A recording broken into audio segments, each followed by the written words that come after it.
ওমা, মা গো, ওমা, ও মাই গড, ওমা,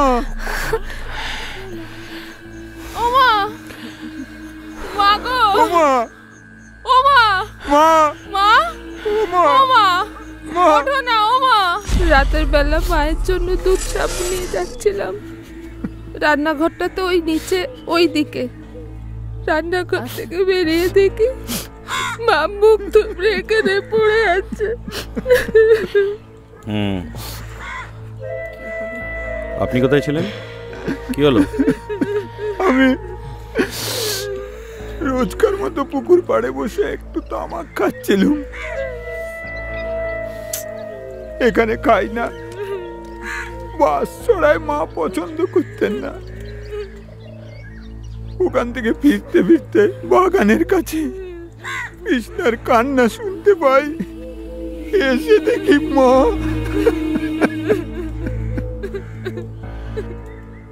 আচ্ছা মা, এরকম একটা ভালো মানুষ হঠাৎ করে খুন হলো কেন?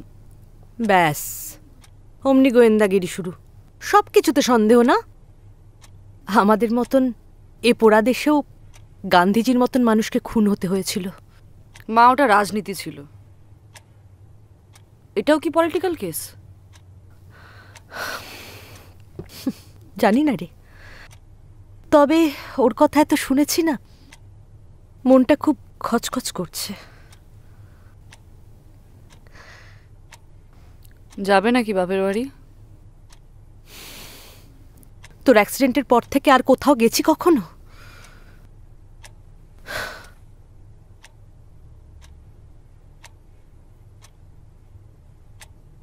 ওটা কুসুমপুর থানা না? হ্যাঁ, কেন রে? লোকেশন, শুটিং, রেকি ঢেকি এত গল্প বুঝি না। এখন এখানেই থাকতে হবে, তদন্তের জন্য এটাই নিয়ম। বাবা, ইনফর্মার একদম তৈরি। কিন্তু আমাদের ফেরাটা খুব জরুরি, অনেক কাজ পেন্ডিং। এটা তো আর সিনেমা নয় যে এলেন দেখলেন আর বাড়ি চলে গেলেন। এটা খুন। একবার ওনার ঘরটা দেখব। আর আপনারা কেউ বাড়ির বাইরে যাবেন না। ঠিক আছে, চলো।